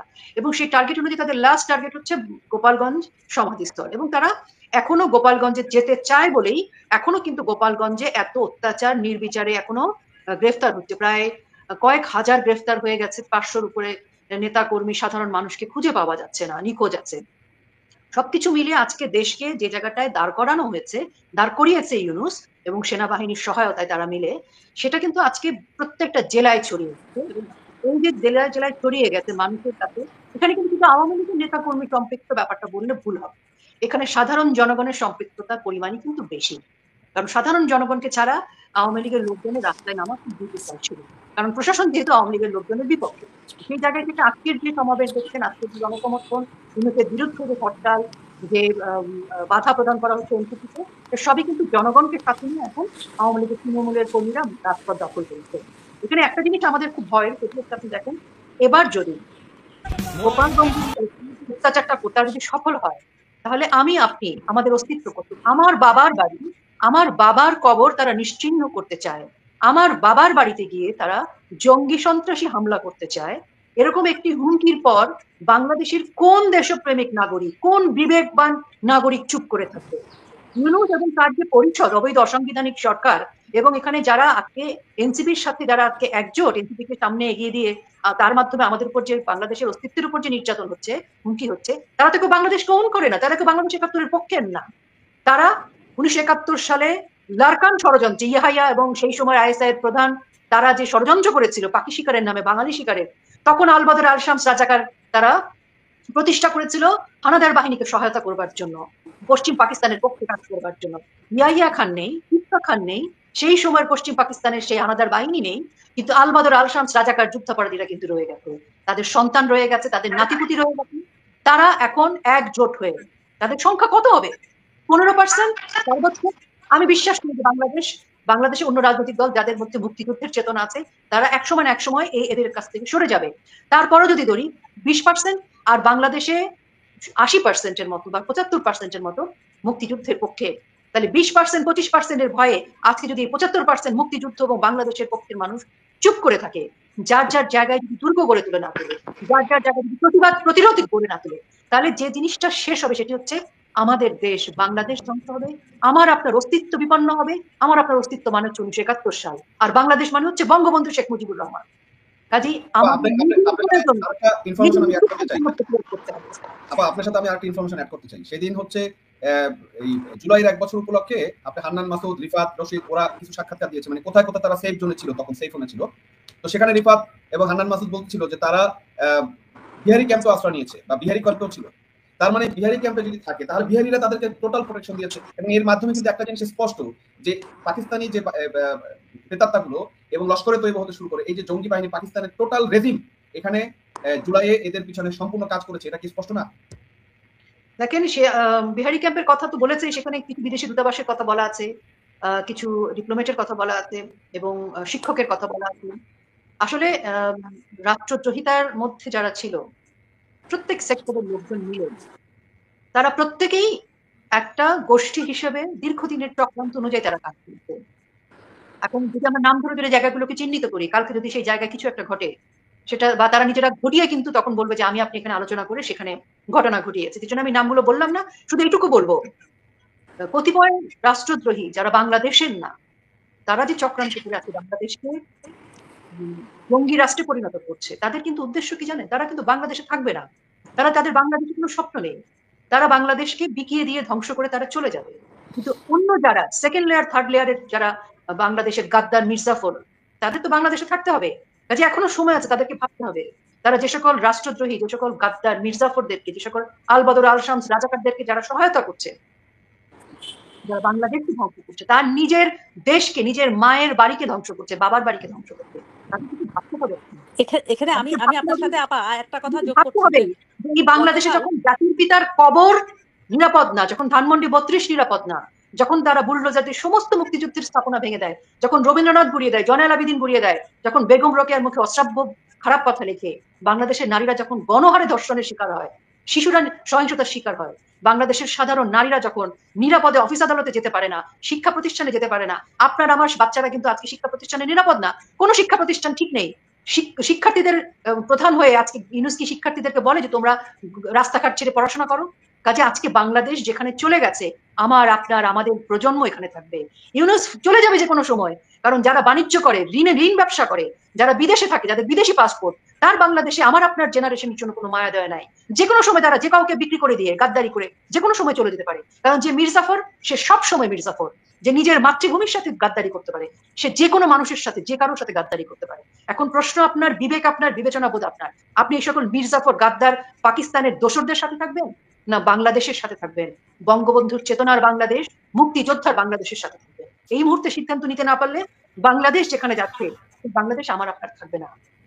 জি, সুন্দর বলেছেন আপা। এই বাংলাদেশ রুখে দাঁড়াতে হবে সন্ত্রাসীদের বিরুদ্ধে। আপা, সাইমা ফারহানা আপা, আপনি কিছু একটা বলতে চেয়েছিলেন? হ্যাঁ, সেটি হচ্ছে যে আপনি জানেন যে গতকালকে রয়টার্স একটি রিপোর্ট করেছে।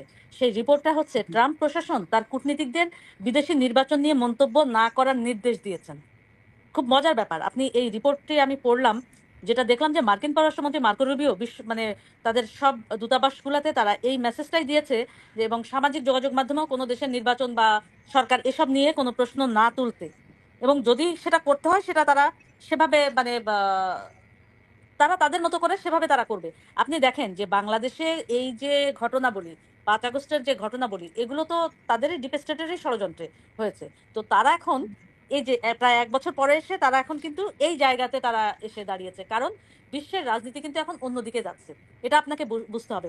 ভারত, চীন, রাশিয়া তারা কিন্তু আলাদা বলয় অলরেডি তৈরির চেষ্টা কিন্তু শুরু হয়ে গেছে, এবং সেই সাথে ইরানের যোগ দেওয়ারও সম্ভাবনা তৈরি হয়েছে। যার কারণে কিন্তু এখন মার্কিন মানে সরকার বা ডিপ স্টেট তো কিছু নাই, তবে স্টেট ডিপার্টমেন্ট তারা যেটা এখন ভাবছে যে এই যে তারা যে খেলায় মেতে উঠেছিল, বিভিন্ন দেশের সরকার নিয়ে খেলা, দেশের জনগণ নিয়ে খেলা, সেই খেলা থেকে কিন্তু এখন সরে যাওয়ার একটা ব্যাপার কিন্তু তৈরি হচ্ছে। আপনাকে একটা ইনফরমেশন দেই। গতকালকে আমরা একটা নিউজ দেখেছিলাম এক্স হ্যান্ডেলে, সেটা হচ্ছে চীন জর্জ সোরসকে আন্তর্জাতিক টেরোরিস্ট এবং শয়তানের সন্তান হিসেবে ঘোষণা করেছে।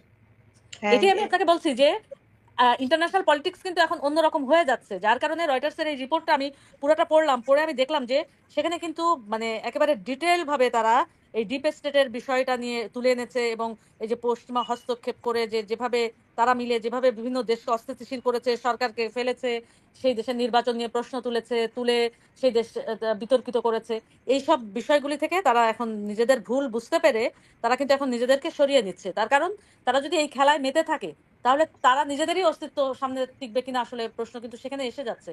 কারণ আপনি দেখেন যে জি আপা, আপনার কাছে আমি সর্বশেষ আসবো, আমাদের সময় শেষের দিকে। আমি কিছু ভিডিও দেখাতে চাই আন্দোলন আজকে হরতালের যে প্রস্তুতি, সেটা দেখে আপনার কাছে একটা ফাইনাল, আপনি যেহেতু সাংবাদিক আপনার কাছে সর্বশেষ খবর আছে, আপনি সর্বশেষ খবরটা আমাদেরকে বলবেন। আচ্ছা, আমাদের সাথে খুব সম্ভবত ফরিদ ভাই, শেখ ফরিদ ভাই যোগ হয়েছে। ফরিদ ভাই, আপনাকে স্বাগতম। স্বাগতম ফরিদ ভাই। ফরিদ ভাই, আপনার ভয়েস শোনা যাচ্ছে না।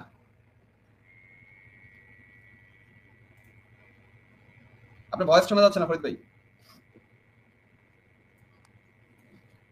সাউন্ড, কথা শোনা যাচ্ছে না ফরিদ ভাই, বোধহয় মিউট হয়ে আছে। ফরিদ ভাই আনমিউট করেন। এখনো জি শোনা যাচ্ছে না এখন? না, জি হ্যাঁ শুনতে পাচ্ছি। আসসালামু আলাইকুম। জি জি, আপনাকে ঘুম ভাঙাই দিলাম নাকি? না না, ঘুম ভাঙানো তো না, অনেকটা এটা ঠিক। আপনাদের দেখলাম এই ক্রান্তি লোক না, কত ঘুমাবো, মাঠে থাকতে হবে। হ্যাঁ, আমি একটু বিদায় নিতে চাই। তো এই 2-4 মিনিট আমরা শেষ করে দিব। ফরিদ ভাই যেহেতু আসে, ফরিদ ভাইয়ের শেষ দিকের কথাটা আমরা ফরিদ ভাইয়ের কথা শুনতে চাই। তো ফরিদ ভাইয়ের কথা শুনতে চাই বেশি। আচ্ছা ফরিদ ভাই, আপনি একটু তাহলে, আমাদের আজকে সাবজেক্টটা হচ্ছে গোপালগঞ্জের গণহত্যার প্রতিবাদে হরতাল এবং জামাত এবং এনসিপির যে সমাবেশ, এই দুইটা বিষয় নিয়ে একটু সার্বিক যদি বলেন যে জামাতের হরতালের প্রয়োজনীয়তাটা কতটুকু ছিল এবং সফলতা কি আসছে, পাশাপাশি জামাতের নেতার যে কালকে মঞ্চায়ন, নাটক মঞ্চায়ন, এটার ব্যাপারে আপনি একটু যদি আমাদের একটু বা দর্শকদের উদ্দেশ্যে বলেন। কালকে তো জামাতের যে নেতার যে নাটক মঞ্চস্থ হলো, তার আসলে আরেকটু রিহার্সেল করে আসা দরকার ছিল। আমার কাছ থেকে একটু রিহার্সেল নিলে ভালো হতো। আমার কাছ থেকে একটু ট্রেনিং নিলে, আবার নাট্যকার মানুষ বুঝতে পারে নাই, মগবাজার থেকে তো আসছে আর বুঝতে পারে নাই কিভাবে অভিনয় করতে হয়। যাই হোক, তাদের আবার এখন তো ফারুকী সাহেব আছে, তাদের উপদেষ্টা আছে, অভিনয় ইনস্ট্রাক্টর। তারা তো ইচ্ছা করে যে আন্ডার মেট্রিক যে অপদেষ্টা আছেন, জি জি জি, তিশার যে স্বামী আছেন, তার কাছে গেলে তিনি পরিচালনা একটা ট্রেনিং নিতে পারতেন। তিনি ভুল করে ফেলেছেন। এই 10 মাসে 4105টা ধর্ষণ, 819 অপহরণ এবং 3058 খুন করার পরেও তারা এই সরকারকে সমর্থন করে তাদের মানসিক, মানে আমি কোন দল ক্ষমতা আসবে সেটা বলতেছি না, এই সরকারকে তারা এখনো টিকিয়ে রাখতে চায়, তাদের মানসিক সুস্থতা সম্পর্কে, মানে রাজনৈতিক সুস্থতা সম্পর্কে আমার যথেষ্ট সন্দেহ আছে। আমার কেন না, আপনি দেখেন শুধু গোপালগঞ্জ না, গোপালগঞ্জের কথা বললে আবার বলবে আমরা বলি করি, ঠিক আছে? আমরা গোপালগঞ্জের কথা 5 জন বাদ দেন বা 8 জন বাদ দেন, আপনি ওই 4000, আপনি ওই 3050 জন ধরেন খুন করছে। শেখ হাসিনা খুনি হয়ে যায় 400 মেরে, খালেদা জিয়া খুন হয়ে যায় 50 জন মেরে, তাহলে 3000+50 জন মেরে ডক্টর ইউনূস খুনি না? আজ পর্যন্ত কেউ বলতেছে না। কোন রাজনীতি, কোন চিঙ্কুপামকে বলতে শুনতেছি না যে ডক্টর ইউনূস খুনি। কিন্তু যারা সারাদিন শেখ হাসিনা, আমি শাহবাগে দেখতাম, পল্টনে দেখতাম, সারাদিন লাভ করতো, সারাদিন ফালাফালি করতো, শেখ হাসিনা খুনি, হাসিনা সাথে মোদির টানতো, মানে বাংলাদেশে মিছিল করতেছে সাথে নরেন্দ্র মোদির টানতো, মানে 10 বার বলতে শেখ হাসিনা খুনি, 2 বার নরেন্দ্র মোদীকে খুনি না বলে যাদের ঘুমাইতো না, তারা এখন আর ইউনূসকে দুলাভাই না ডাকলে তাদের ঘুম হয় না। এটাই হচ্ছে সমস্যা। এই যে তাদের যে সিলেক্টিভ মানবতাবাদ, এটা নিয়ে আমি খুব চিন্তিত আছি। বাংলাদেশের বামপন্থী বলেন, ডানপন্থী বলেন, বিএনপি বলেন, বা আমাদের যারা সুশীল বুদ্ধিজীবী আছে, তারা তো তুলনাহীন, তাদের তো তুলনাই নাই। মানে তারা এত অতুলনীয় যে তারা কেবল শেখ হাসিনা ক্ষমতায় থাকলে, মুক্তিযুদ্ধের পক্ষের শক্তি ক্ষমতায় থাকলে কেবল তাদের গণতন্ত্রের কথা মনে পড়ে, মানবতার কথা মনে পড়ে, তাদের সমাজতন্ত্রের কথা তখন মনে পড়ে, ন্যায় বিচারের কথা মনে পড়ে, বাক স্বাধীনতার কথা তখন মনে পড়ে। এখন আর মনে পড়ে না। এখন বাক স্বাধীনতার বন্যা বয়ে গেছে, ন্যায় বিচারের মানে সয়লাভ হয়ে গেছে, এত সয়লাভ হয়ে গেছে। 10 মাসে সারাদিন নেতা কোন 4000 প্লাস হচ্ছে ধর্ষণ, কোনো সমস্যা নাই এখন। আর যেটা বললেন মহাসমাবেশ, এরকম সমাবেশ 6টা ব্যাংক হাতে দখলে থাকলে রোকে আপা আর আমাকে 6টা ব্যাংক এরকম দিয়ে দেন, আমরা সাথে বড় সমাবেশ দেখাই দিব, প্রতি চালাই করে দেখাবো, শুধু ঢাকায় না। ফরিদ ভাই আপনাকে একটা ইনফরমেশন দেই, সেটা হলো আমি কালকে এটা নিয়ে অ্যানালাইসিস করেছি। সেটা হলো সরারদি উদ্যানের টোটাল, বঙ্গবন্ধু যখন ভাষণ দিয়েছে তখন সরারদি উদ্যানের টোটাল জায়গা ছিল 82 একর, কিন্তু এখন যে জায়গাটা আমরা পাচ্ছি সেটা হচ্ছে 500 মিটার বাই 500 মিটার, মানে 492 বাই 500 মিটার পর্যন্ত আমরা পাচ্ছি। তার মানে সেখানে আমি একটা ক্যালকুলেশন করে দেখলাম যে একটা মানুষ যদি দাঁড়ায় তার মিনিমাম 3 স্কয়ার ফিট জায়গা লাগবে, 3 স্কয়ার ফিট। এবং সেই হিসাবে যদি আমি দাঁড়াই তাহলে, এবং মাঝখানে যে আপনার মুক্তিযোদ্ধা স্তম্ভ সহ যে জায়গাটা আছে সেখানে তো মানুষ যেতে পারে না, পুকুরটা যেটা আছে, পানি ধারাটা যেটা আছে, সেই জায়গাটা যদি বাদ দেই তাহলে আমি একটা হিসাব করে দেখলাম যে 3 স্কয়ার ফিট যদি ধরি তাহলে ওখানে সর্বোচ্চ 92,000 লোক ধরতে পারে। হ্যাঁ, একজন বলতেছে 30 লাখ, একজন বলতেছে 80 লাখ, আপনি কি বলেন? না, এটা আমি আপনাকে বাস্তব আমি ক্যালকুলেশন বলে দিলাম, কারণ কালী মন্দিরের পরে যে জায়গাটা, কালী মন্দিরের রাস্তার পরে আপনারা দেখবেন যে সুইমিং পুলটা বা পুলটা আছে, পুলটার পরে গিয়ে কিন্তু তার স্টেজে তারা একটা বড় জায়গা নিয়েছে। সেই হিসাবে তারা যে জায়গাটা পাচ্ছে, কারণ হচ্ছে আমি যদি ইউনিভার্সিটি যে টিএসসি যে গেট, ওখান থেকে যদি আমি ইঞ্জিনিয়ার্স ইনস্টিটিউটের গেট ধরি, এখানে হচ্ছে 498 মিটার, আর এদিক থেকে যদি ওদিকে ধরি সেখানে হচ্ছে 480 মিটার। তো সেই 80 মিটারের মধ্যে আবার আপনার এই এরিয়াটা পড়ছে। তো সেই হিসাবে যদি একটা মানুষ, আপনি যদি দাঁড়ান একটা হিউম্যান বিং, সেখানে তাকে 3 স্কয়ার ফিট জায়গা আপনাকে দিতেই হবে একটা মানুষ দাঁড়ান। সেক্ষেত্রে যদি আমি ক্যালকুলেশন করি তাহলে এখানে 92,000 লোক আপনার ওখানে ধরতে পারে। হ্যাঁ, আমি ধরে নিলাম সেখানে আমার একটা ক্যালকুলেশন সর্বোচ্চ 1.5 থেকে 2 লাখ লোক হয়েছে আশেপাশে, বাইরে টাইরে সবকিছু মিলে। আর মজার জিনিস হচ্ছে আপনি খেয়াল করবেন, ঢাকা ইউনিভার্সিটি যে সাইটটা, চারুকলা যে সাইট, এই সাইটটাতে কিন্তু পুরোটাই ফাঁকা ছিল, লোকই ছিল না। আপনি যদি ছবিগুলো ড্রোন ছবিগুলো দেখেন, অ্যানালাইসিস করেন, তাহলে ওদের যে ভাষ্য, ওদের যে বক্তব্য, এটা হচ্ছে টোটাল বাংলাদেশ থেকে কালেক্টেড করা, টোটাল মিলে আপনি এখানে সর্বোচ্চ 3 লাখ ধরেন, সর্বোচ্চ 3 লাখ ধরেন 5 লাখই আসছে, ধরে নিলাম 5 লাখই আসছে। আমি বললাম তো রোকে আপাকে আর আমাকে ওরা তো 6টা ব্যাংক দখলে নিছে, 6টা ব্যাংক লাগবে না ভাই, আমরা একটা ব্যাংক দেন আমরা প্রতি মাসে এরকম সমাবেশ ঢাকা না প্রত্যেক জায়গায় করে দেখাই, এটা কোনো বিষয়ই না। তাদের সবে ধন নীলমণি কিন্তু ওগুলো, এর বাইরে আর নাই। কালকে যদি আপনি তাদের বলতেন তোমাদের তো ঢাকা মহাসমাবেশ হচ্ছে, মানে পুঁজিরাতের সমাবেশ হচ্ছে, তো তোমরা এবার নিজের এলাকায় চিটাঙ্গারা সাথে তোমাদের ঘাটি সবচেয়ে বেশি আসাদ কিনা 500 লোক একটা মিছিল করো, তারা কিন্তু তা পারতো না, কারণ তাদের আন্ডা বাচ্চা নাতি পুতি সব নিয়ে চলে আসছে। কিন্তু আপনি কি দেখেছেন, আমি বুঝতে পারি না যে এরা নাম দিয়েছে রাজনৈতিক সমাবেশ, কিন্তু একটা মহিলা দেখা যায়নি, একটা নারীও দেখা যায়নি। তাইলে এই যে তারা যে ভাড়াটিয়া তালিম যাদের করা করে, ওই মফস্বল থেকে শুরু করে উত্তরা গুলশান পরানিতে তালিমে পাঠায়, সে মহিলাদের তো 2 একজন প্রতিনিধি রাখা দরকার ছিল, নাকি তারা শুধু পুরুষের জন্য রাজনীতি করে আফগানিস্তানিদের মতো? এটা আমাদের জানার বিষয়। আর ওই যে আবেদ খান নাকি ওই যে কি আরে আমাদের আব্দুল কাফার চৌধুরী দুজনে একজন বলেছিলেন যে জামাত হচ্ছে সেই গাছের মতো, যে গাছ শুধু পাশে বড় হয়, উচ্চতায় বড় হয় না। এটা কিন্তু সত্য। তারা যত লাভই করুক, ওই যে একসময় মিছিল হইতো যে পুলিশ তুমি যতই মারো বেতন তোমার 312, মানে তখন পুলিশের বেতন ছিল 312 টাকা বেশি, তখন বাংলাদেশে মিছিল হইতো যখন মারতে এরশাদের সময়, পুলিশ তুমি যতই মারো বেতন তোমার 312 মানে থাকার কথা। তো ওই যে ভাই আপনার কাছে একটা প্রশ্ন আছে, আপনার প্রশ্ন আছে, আমি কিছু ভিডিও দেখাতে চাই। কালকে আওয়ামী লীগের যে প্রস্তুতি বা ছাত্রলীগের যে প্রস্তুতি, সেটা সম্পর্কে কিছু ভিডিও দেখাই, তারপর আপনাকে একটা প্রশ্ন করব।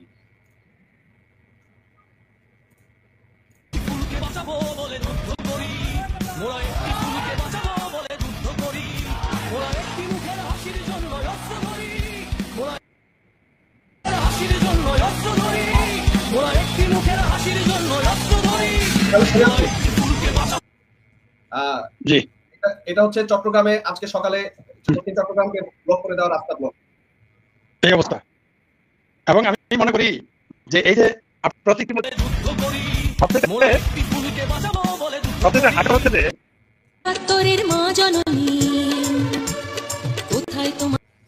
মোটামুটি কালকে ঘটনাগুলো আপনাকে দেখালাম, আজকে হরতালের দেখালাম। এটা কি আওয়ামী লীগ এই গোপালগঞ্জের ভিত্তি করে বা গোপালগঞ্জে গণহত্যার প্রতিবাদে সমগ্র আওয়ামী লীগের যে জনতা, তাদের ভিতরে একটা উৎপীড়ন হয়েছে, এটার কি প্রতিফলন?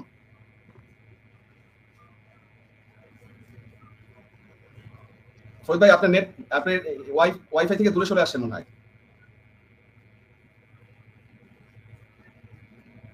হ্যালো ফরিদ, আপনি আমার প্রশ্নটা শুনতে পাচ্ছেন?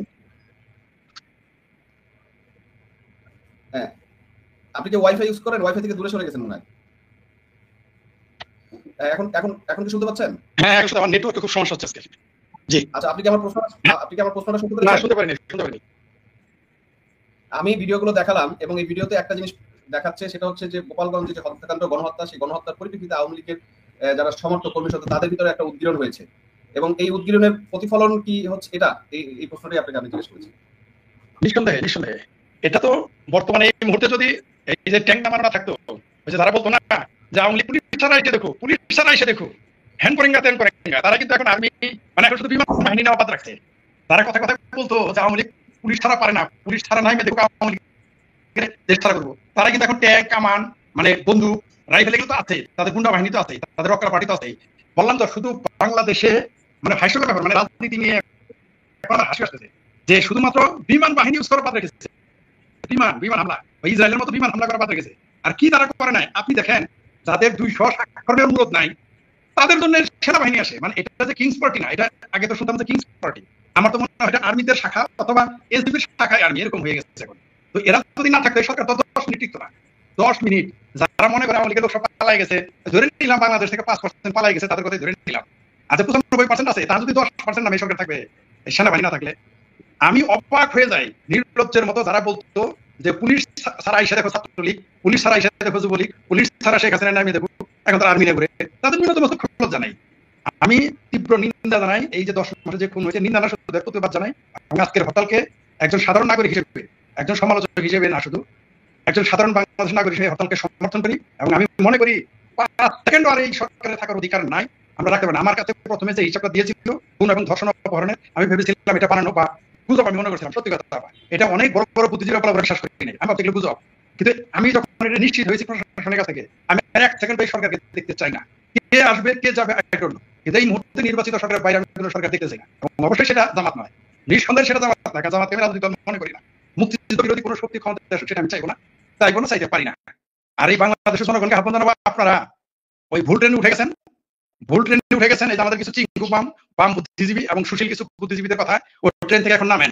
বুদ্ধিজীবীরা কিন্তু সব পালায় যাবে, কেউ থাকবে না এই দেশে, কেউ থাকবে না, সব চলে যাবে, থাকতে হবে আপনাকে আমাকে। সুতরাং এখনো সময় আছে, ভোটে থেকে নামবেন, নেমে আপনারা ভোট দিয়ে একটা জনপ্রতিনিধি নির্বাচন করে সংসদে পাঠান। তা না হলে এই দেশে কিন্তু দুর্ভিক্ষ, যুদ্ধ এবং গৃহযুদ্ধ অনিবার্য। আমরা সেটা চাই না। কালকে একটা ছবি দেখেছি, গাজাতে ছেলেরা রাস্তায় খাবার টুকায় খাচ্ছে। দৃশ্যটা দেখে আমার মনে হইলো বাংলাদেশে যদি আর কয়েক বছর এই তথাকথিত সরকার থাকে, তাহলে বাংলাদেশেও এখন গাজার মানুষের মতো রাস্তা থেকে টুকায় খেতে হবে। এখন বারবার বলতেছি আমরা বুদ্ধিজীবী না, আমরা বড় কোনো নেতা না, আমরা বারবার সচেতন করতেছি, কারণ যোগ্যরা এখন কথা বলতেছে না, তাই আমরা বলতে বাধ্য। কারণ যোগ্যরা সলিমুল্লাহ খান, যোগ্যরা হচ্ছে হটমাজার সাহেব, তারা তো জামাত পেয়ারা বান্ধব হয়ে গেছে, তারা এখন জামাতের ভালোবাসা যাতে তারা ব্যস্ত আছেন, তাদের পেয়ারে দল। কারণ এখন বুদ্ধিজীবীদের কাছে আওয়ামী লীগ ছাড়া সব ভালো, মানে মুক্তিযুদ্ধের শক্তি ছাড়া সবই ভালো। তো তারা তখন নীরব থাকবে। এখন আমাদের অনেক প্রিয় নেতা, প্রিয় বুদ্ধিজীবী, প্রিয় সাংবাদিক আছেন, আমাদের আপাতত আরো আছেন, তারা সব মুখে একেবারে কুলো পেটে বসে আছেন, কেউ কথা বলতেছে না। তো জনগণকে নিজ দায়িত্বে মাঠে নামতে হবে, নেমে এই সরকারকে হটিয়ে আমাদের নির্বাচিত সরকার আনতে হবে। ধন্যবাদ। আমি একটু আবার কথা শুনি একটু। আমি ফরিদ ভাই আসার আগে আপনাকে দৃশ্যটা যেটা দেখাচ্ছি সেটা হচ্ছে নড়াইলে এই হরতাল পালন করছে মানুষ, সেটা একটু দেখাচ্ছি। যে আপনি বলেন।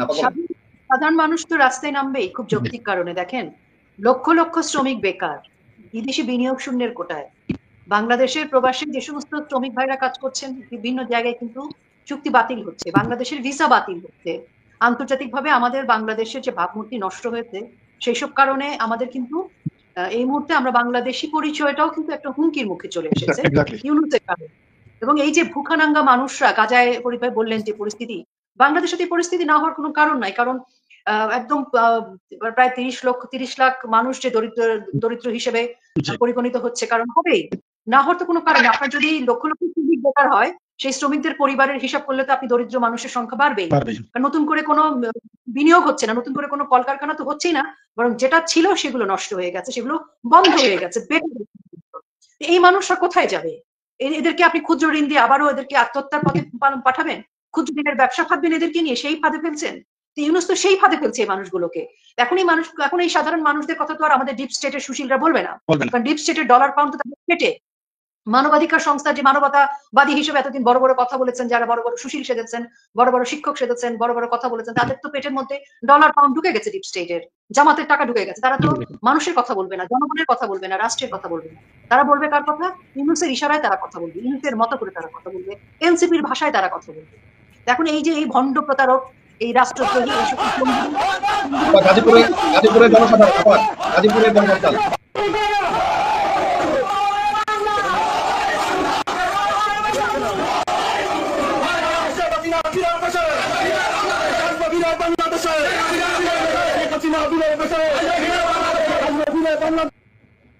দেখেন এই যে স্লোগান দিচ্ছে, এই জয় বাংলা স্লোগান তো আপামর জনসাধারণের। জয় বাংলা বলে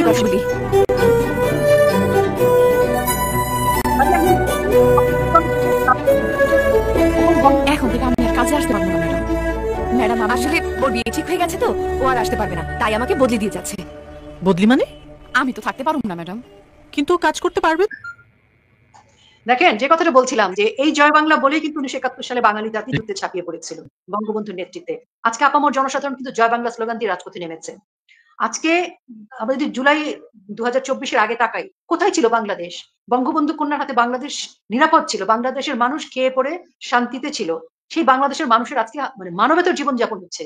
তো কাজেই আমি মনে করি যে আজকে যে পরিস্থিতি হয়েছে, সেই পরিস্থিতি থেকে বাংলাদেশের জনগণ 1971 সালে যেভাবে বঙ্গবন্ধুর নেতৃত্বে পাকিস্তানের হানাদার বাহিনীকে পরাজিত করেছিল, তেমনি আবারও কিন্তু সময় আসছে বঙ্গবন্ধু কন্যার নেতৃত্বে জয় বাংলা স্লোগান দিয়ে এই আপামর জনসাধারণ কিন্তু এই সকল যুদ্ধাপরাধী আল বদর আল শামস, এই সকল ডিপ স্টেট ষড়যন্ত্রের যারা সুশীল বুদ্ধিজীবী সেজেছে, যারা বাংলাদেশের মানুষের বিপক্ষে গিয়ে এই সকল জঙ্গি সন্ত্রাসীদেরকে সমর্থন করছে, এই জঙ্গি সন্ত্রাসীর যে জনক ইউনূস সহ এই পুরো বাহিনীকে উৎখাত করতে এই সময় চলে এসছে। আজকের হরতাল কিন্তু সেটাই প্রমাণ করে। আর বাংলাদেশ আওয়ামী লীগ কোথাও যায়নি, বাংলাদেশ আওয়ামী লীগ বাংলাদেশেই আছে। 4 লক্ষ মানুষ কারাগারে আছে। বাংলাদেশ আওয়ামী লীগের নেতাকর্মী, বাংলাদেশ আওয়ামী লীগের সভাপতি বঙ্গবন্ধু কন্যা শেখ হাসিনা যেদিন নির্দেশ দিবে সেদিন লক্ষ লক্ষ কোটি কোটি আওয়ামী লীগ রাজপথ দখল করবে এবং বাংলাদেশকে রক্ষা করার তাগিদে তারা 1971 সালের মতো আবারও যুদ্ধে নামবে। ধন্যবাদ আপনাকে, ধন্যবাদ ফরিদ ভাই। ফরিদ ভাই, আপনি সর্বশেষ আমাদের দেশের জনসাধারণের উদ্দেশ্যে যদি আপনার কোনো বক্তব্য থাকে সেটা হলে আমরা শেষ করব। আমরা আসলে অলরেডি 1 ঘন্টা 25 মিনিট শেষ করে ফেলছি, 5 মিনিটের মধ্যে শেষ করে দিই। ধন্যবাদ আপনাকে, সেই সাথে আপনার দর্শকদেরকে ধন্যবাদ, আপনাকে ধন্যবাদ। আর আপা যেটা বললেন, আমার সেই বক্তব্য আসলে সেই 71-এর সিনারিও গুলো আবার চলে আসছে সামনে। আগে বঙ্গবন্ধুর অনুপস্থিতিতে, আবারও বলে রাখছি আমি, যারা যে বলেন আওয়ামী মাঠে নাই, বঙ্গবন্ধুর অনুপস্থিতিতে বঙ্গবন্ধু যখন পাকিস্তানের জেলে কবর খোঁড়া হয়েছে তার জন্য, তখনও কিন্তু তার নামে বাংলাদেশে মুক্তিযুদ্ধ হয়েছে। তখন কিন্তু তার নামে লাখ লাখ ছাত্র, কৃষক, শ্রমিক, জনতা, শিক্ষিত, অশিক্ষিত, সে যে কোনো শ্রেণী পেশা সবাই কিন্তু মাঠে নেমে গিয়েছিল। সুতরাং আজও কিন্তু সেই পরিস্থিতি বিদ্যমান। আপনি দেখেন আজকেও কিন্তু আপনাকে যেটা বললেন, আবারও সেই সময় মনে এসে গেছে। একবার বঙ্গবন্ধুর নেতৃত্বে জয় বাংলা স্লোগান দিয়ে মানুষ নেমেছিল, আমার মনে হয় আবারও সেই সময় এসে গেছে শেখ হাসিনার নেতৃত্বে, বঙ্গবন্ধুর কন্যার নেতৃত্বে আবার জয় বাংলা এবং সাথে একটা নতুন স্লোগান যুক্ত হবে, জয় বঙ্গবন্ধু, জয় বাংলা, জয় বঙ্গবন্ধু বলেই মানুষ মাঠে নামবে। আপনি যে গাজীপুরের যে সিনারিও দেখালেন, আমি তো দেখলাম ওগুলো সাধারণ মানুষ, কেউ আমাকে নেতা না, চেহারা দেখে বোঝা যায়, দলনে বোঝা যায়, চেহারায় আচরণে তাদের বডি ল্যাঙ্গুয়েজ বোঝা যায় একজন নেতা না। এরা কেউ কলেজ থেকে আসে না, এরা ইউনিভার্সিটি কেউ না, সাধারণ মানুষ দেখেই বোঝা যাচ্ছে। তো এগুলো কারণ আপনাদের যেটা বলেন, পেটের দায়ে মানুষ চলে আসবে। কারণ পেটে ভাত না থাকলে ভাতারকেই পছন্দ হয় না, স্বাদের ভাতারকেই পছন্দ হয় না, এটাই স্বাভাবিক, এটাই সত্য। আমাদের গ্রামে প্রবাদ আছে যে পেটে যদি ভাত থাকে ভাতার কথাই ভালো লাগে না। সেই জায়গায় কোথাকার ডক্টর ইউনূস, যার কাজ হলো কিস্তি বেচা, যার কাজ হলো কিস্তি দিয়ে মানুষের রক্ত চোষা, যেটা বললেন এই বাংলাদেশকে কিস্তির বাংলাদেশ আমরা বানাইতে দিব না, এই বাংলাদেশের জনগণ মানবে না। আগামীর বাংলাদেশ কিস্তি মুক্ত বাংলাদেশ হবে, আগামীর বাংলাদেশ এনজিওর কিস্তি মুক্ত হবে, আমার বিশ্বাস। এবং জনগণ মাঠে নামবেই, এটা আমি বলি আনা বলি, কারণ আমি তো কোনো জাতীয় নেতা না, কিন্তু যেদিন বঙ্গবন্ধু কন্যা শেখ হাসিনা ডাক দিবেন সেদিন কিন্তু বাংলাদেশের জনস্রোত নামে। আমি কিন্তু আগেই বলেছি, অডিও কলে কথা বলেন, বঙ্গবন্ধু কন্যা যেদিন ভিডিও কলে কথা বলবেন, সেই খেলায় তুমি বাংলাদেশ সামলাইতে পারবে না, তার ফিজিক্যালি আসতে হবে না। ওই বাংলাদেশে উপস্থিত শেখ হাসিনা চাইতে অনুপস্থিত শেখ হাসিনা অনেক শক্তিশালী, তা তোমরা দেখতেছ না, ট্যাঙ্কের ভিতরে পালাইতে হয়। কি এর চেয়ে লজ্জার কি আছে যে ট্যাঙ্কের ভিতরে পালাইতে হয়? এত বড় জাতীয় না যে ট্যাঙ্ক ছাড়া চলতে পারে না। তো তারা এই দেশে কতদিন থাকবে জনগণ দেখতেছে। ঠিক আছে, মানুষের মতিভ্রম ঘটে, জনগণের মতিভ্রম ঘটেছিল, বা আওয়ামী লীগের নেতা কর্মীদের মতিভ্রম ঘটেছিল, সেগুলো এখন বিভ্রান্তি তুলতে পারছে। জনগণ তার নিজের ব্যথায়, নিজের বেদনায়, নিজের কষ্টেই তারা মাঠে নামবে, তাদের অধিকার তারা আদায় করবে। হ্যাঁ, নেতৃত্ব দরকার, নিঃসন্দেহে সেই নেতৃত্বটা বঙ্গবন্ধু কন্যা শেখ হাসিনার নেতৃত্বে হবে বলে আমি বিশ্বাস করি। আমি জনগণকে বলবো, আপনারা আর বসে থাকেন না। কে ডাক দিবে, ওই লোকাল কোন ছাত্র নেতা যুব নেতা ডাক দিবে, সে আসে না। যার যার কাজ করেন। বঙ্গবন্ধু কন্যা শেখ হাসিনা ঘোষণা দিয়েছে যে যারা এখন মুক্তিযুদ্ধের পক্ষে সবাই আমার লোক, যারাই মুক্তিযুদ্ধের পক্ষে, যারা বাংলাদেশের পক্ষে সবাই তার লোক। এখন বাংলাদেশের আওয়ামী লীগ নাই, বাংলাদেশের মুক্তিযুদ্ধ এখন বাংলাদেশ 2 ভাগে বিভক্ত, শেখ হাসিনার পক্ষে আর শেখ হাসিনা বাংলাদেশের পক্ষে, আর শেখ হাসিনা বাংলাদেশের বিপক্ষে। মাঝখানে কোন দল আছে বলে আমি মনে করি না। এটা বরং ভালো হয়েছে, এতেই ভালো হয়েছে, কারণ জনগণ এখন বুঝতে পারছে দেশ আগামীতে আবার শেখ হাসিনার নেতৃত্বে বাংলাদেশে এগিয়ে যাবে বলে বিশ্বাস করি। জয় বাংলা। আমি একটু করতে চাই, একদমই শেষ। আমি শুধু একটা কথা অনুরোধ করতে চাই, সেটা হচ্ছে যে জুলাইতে জঙ্গি সন্ত্রাসীদের এবং এই রাষ্ট্রদ্রোহী মেটিকুলাস ডিজাইনের ফাঁদে যারা পড়েছিলেন, অনেক সাধারণ বিবেকবান মানুষও এই ফাঁদে পড়ে গিয়েছিলেন। তাদেরকে অনুরোধ করবো যে এই জঙ্গি সন্ত্রাসীদের জনক ইউনূসের হাত থেকে, এই জঙ্গি সন্ত্রাসী এনসিপির হাত থেকে, ডিপ স্টেটের হাত থেকে, পাকিস্তানের পরাজিত শত্রু আল বদর আল শাম রাজাকার যুদ্ধাপরাধীদের হাত থেকে আমাদের বাংলাদেশকে বাঁচাতে হবে। এবং এই বাঁচানোর এটা হচ্ছে শেষ সময়। এখন যদি সবাই সবার বিবেককে জাগ্রত না করেন, এই বাংলাদেশ আমাদের থাকবে না। এবং আমি পাশাপাশি অন্য রাজনৈতিক দলকে অনুরোধ করব যে যারা জামাতকে সাথে রেখেছিলেন, এখন কিন্তু লাস্ট ট্রেন স্টেশনে, যদি জনগণের পক্ষের ট্রেনে, মুক্তিযুদ্ধের পক্ষের ট্রেনে, স্বাধীনতার পক্ষের ট্রেনে আপনারা না ওঠেন, যদি জামাতের সাথে থেকে যান, তাহলে কিন্তু আপনাদের জনগণের কাছ থেকে কোনোদিন ক্ষমা পাবেন না।